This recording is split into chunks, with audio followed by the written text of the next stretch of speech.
Good evening, everyone, and welcome to another question of the week. This time asked by Moonrose Mage 5411. What are the most underappreciated warships used in the Universal Century?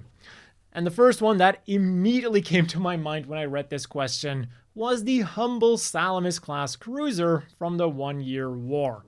And, well, quite a bit beyond that as well. Because no matter the series, no matter the time, these ships were always overshadowed by more powerful ships that were used by main characters, side characters, and even unnamed characters.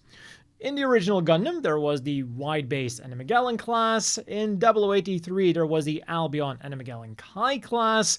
In Zeta Gundam, for the Federation/the Titans, you had the Dogosse Gear and the Alexandria-Class. And for the AUG, there was the Argama, or the Argama, and the Irish-Class. And in Char's Counterattack, there was the Rock-Loom and the Claw-Class. You get the picture. But despite not achieving any noteworthy achievements on screen, more often than not, these ships did form the backbone of whatever faction they appeared in. And they just kept on going too. Whether it was the original Salamis or the Salamis-Kai, these things played an important role in the shadows. And the fact that the Salamis-Kai just kept being in service, even as newer and supposedly better ships became available, really does say a lot about how good the base design of the Salamis was. And if you want to find out more about this ship and its many variants, you might want to check out my development history of the thing. I love what they did with the Nelson-Class. Another unappreciated ship then that just kept on kicking after its expiration date was the Papua-Class. A ship that was mostly known for being an old supply ship, or as the flagship for the Living Dead division for Thunderbolt fans. It was first designed as just a missile cruiser, but as the needs for the Zeon Navy changed, and as Zeon tactics shifted towards mobile suits, so too would the role of the Papua-Class change. Rather than providing fire support, its main role would now be to resupply Musais, and thanks to its large hangar base, it could completely resupply 2 whole Musais, with 1 Musai worth of supplies being stored in each section of the hull. Plus, the Papuas would also be used to ferry supplies to and from Earth. So, in a sense, the Papua really was the lifeblood of the Zeon Navy. Without logistics, your troops aren't really going to be able to do a whole lot of moving, let alone fighting. But the Papua would also see some more active roles on the battlefield. Despite being classed as just a supply ship, it could serve as a mobile suit carrier too. And we have several occasions to show that it was quite effective in this role as well. But here's an interesting tidbit that I found out about. According to the Gundam Century book, the Papua lacked the mobile suit cooling capabilities that the Musai did have. So while it could transport Zaku-2s, it couldn't effectively use them, or at least it couldn't effectively use them like long term. So instead, the Papuas would be using Zaku-1s, which generated much less heat than the Zaku-2s. And this isn't also an explanation as to why Gundam kept on using an old Zaku-1 in the original Gundam series. And in a way, I find this very fitting. It's an old, underappreciated mobile suit that is being used by an old, underappreciated ship. As for the fate of the Papua-Class then, it was technically supposed to be replaced by the funky-looking Pazak-Class, all the way at the beginning of the 1-Year War, but the Pazak was never able to completely replace the Papua. As mentioned before, these ships just kept on kicking throughout the war, and after the war, they would continue being used by the Republic of Zeon, presumably until they were decommissioned because they were getting too old to keep in service. And they also just look cool in my opinion. And talking about supply ships, the Federation had the humble Columbus-Class, which in Gundam Thunderbolt was turned in the not quite so humble Beehive. But what I want to talk about today is the Antietam-Class. They look very similar to the Columbus-Class that they are based on, but the difference is that the Antietam-Class isn't built as a supply ship, but as an auxiliary aircraft carrier, or, well, spacecraft carrier. And the important thing to keep in mind here is that the Antietam-Class was built well before the 1-year war, so from the beginning of the war to almost the very end of the war, these things were the Federation's main carriers. And when the war then ended, these were turned into mobile suit carriers, so they kept on being relevant.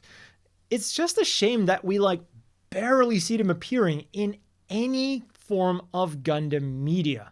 The only appearance of this ship that I can think of is in Gundam École du Ciel, which in itself is also somewhat underappreciated. It's not unknown, but I don't think it's as known as it deserves to be. The next ship then that I want to talk about is maybe not so much underappreciated as much as it is unloved in the series that it appeared in. The General Revil, or what I consider to be the biggest letdown in all of Gundam's ship history. This vessel was an upgraded Dogosse Giar-Class that was designed to be the flagship for the Earth Federation's orbital fleet. And seemingly no expenses were spared for this thing. In terms of weapons, it comes packed with 3 long-range megaparticle guns, between 10 and 14 twin megaparticle guns, 2 secondary megaparticle guns, and an unknown amount of anti-air guns and missile launchers. And on top of that, it has a mobile suit complement of up to 48 machines and 16 catapults to launch all of them. But wait, there's more! The mobile suits on board the General Revil weren't just your standard machines. They were all General Revil custom machines that I'm then assuming were also assigned to some of the best pilots that the Federation had to offer at that time. And yet, the only word that I have to describe not just the performance of the General Revil, but of its mobile suits as well, is embarrassing.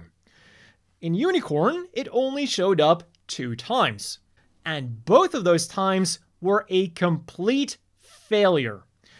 The first time it had to retreat because Full Frontal wrecked it, and in the final battle, it didn't fare much better. In narrative then, it was able to take out the Gulltopper, but then it was taken out itself when everything went kaboom. And to put this amazing achievement into context, the Gulltopper was a modified Chive-Class, which is a ship that first appeared in UC 0070. So the single documented kill that it got wasn't even anything worth mentioning. And to wrap up this question, here's a ship that you might not even remember. The Lombardia.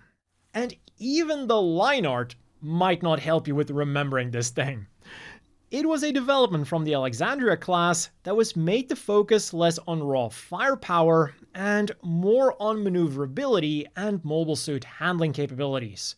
And this upside-down Alexandria Light class was definitely able to succeed in this, and it would be used as the mothership of several of the Titans' experimental mobile suits. Unfortunately though, it just wasn't able to achieve anything noteworthy on screen, with its main claim to fame being participating in the gassing of a colony. And then the war ended, with its final fate unknown. So maybe it's still out there doing something for the Federation or for some other faction that maybe got a hold of it. But if it's still in the Federation's hands, it is most likely being mothballed along with the other Alexandria-class cruisers. And those were what I think are some of the most underloved and underappreciated ships of the Universal century. So let me know down below what you think are some of the most underappreciated chips of the Universal Century. And if you have a question you want me to answer in a future question of the week or question of the month, which question of the 2 months, you can also leave that down below. As always, a big thank you to the Patreon supporters. I hope everyone watching has a great evening, and I hope to see you with another question of the week video a little bit sooner this time.